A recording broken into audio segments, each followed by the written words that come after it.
सभी दर्शकों को मेरा नमस्कार। मैं Narayan Sharma AINS news 24 channel से आपका हार्दिक स्वागत करता हूं।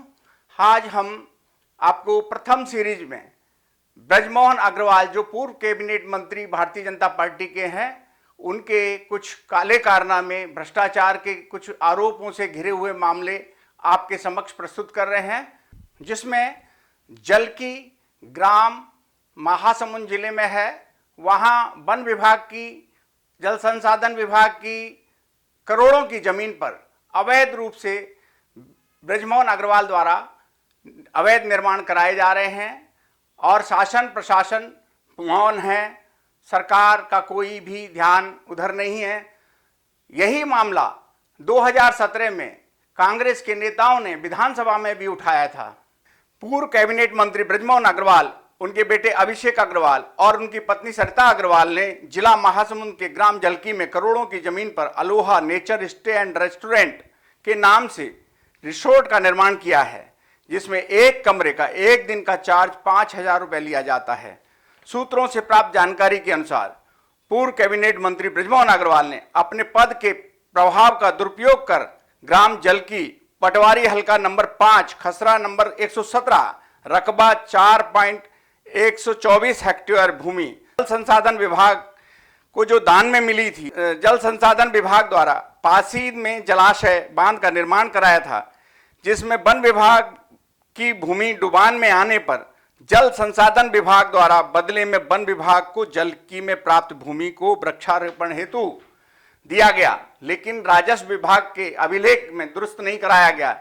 इसी कमी का लाभ उठाते हुए दानदाताओं द्वारा जो जमीन दी गई थी, उसको क्रेता श्रीमती सरिता अग्रवाल, पति श्री ब्रजमोहन अग्रवाल द्वारा खरीदा गया और अवैध रूप से अपना निर्माण कराया गया। 2017 में यह मामला छत्तीसगढ़ विधानसभा में तत्कालीन कांग्रेस के विपक्षी नेता प्रतिपक्ष TS सिंहदेव, विधायक कवासी लखमा, विधायक धनेन्द्र साहू आदि ने उठाया था, लेकिन आज तक कोई भी कार्रवाई नहीं हुई है। क्यों, यह बात समझ में नहीं आती है।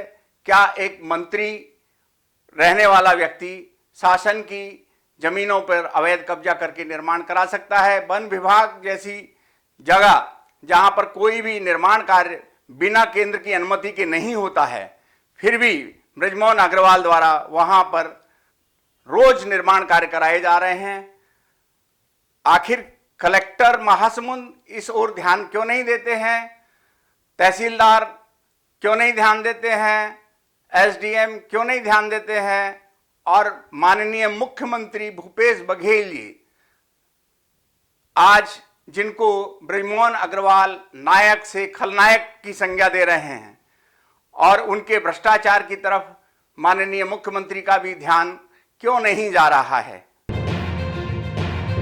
रेरा, जो कि एक रेगुलेटरी अथॉरिटी है, जिसने मतलब केंद्र सरकार ने उसको इसलिए बनाया कि लोगों को, बिल्डर जो अपना मनमाना कार्य करते हैं उससे मुक्ति मिले और उनको उससे लाभ मिले। उनका पैसा जो लगाया जाता है प्रॉपर्टी में, वो जो है उसको सही तरीके से उपयोग कर सकें। लेकिन आजकल रेरा में मनमाने फैसले हो रहे हैं और उसके खिलाफ एक अपीलेट अथॉरिटी है, लेकिन वो अपीलेट अथॉरिटी 4 अगस्त 2021 से बंद पड़ी है।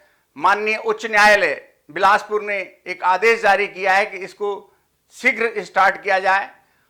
इस समय लगभग 128 प्रकरण पेंडिंग पड़े हैं।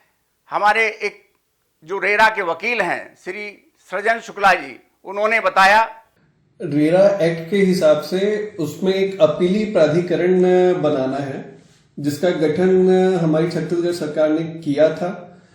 वो STAT जो राज्य परिवहन अपीली अधिकरण है, उसको ये पावर दिया गया था टेम्पररी।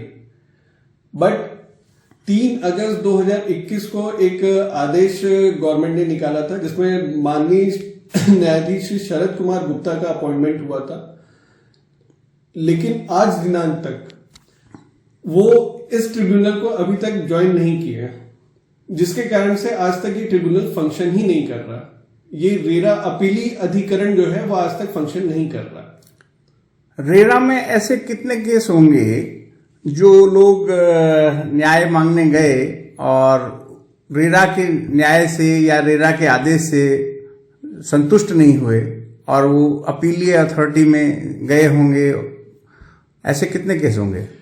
जैसा कि मैंने आपको बताया, रेरा अपीली राज्य परिवहन अपीली अधिकरण जो है उसको रेरा के अपीली अधिकरण का कार्यभार सौंपा गया था। जब ये फंक्शन कर रहा था तब 128 केसेस आज की डेट पे पेंडिंग है रेरा अपीली प्राधिकरण में, और अराउंड 35 से 36 केसेस का ऑर्डर इन्होंने कर चुका है।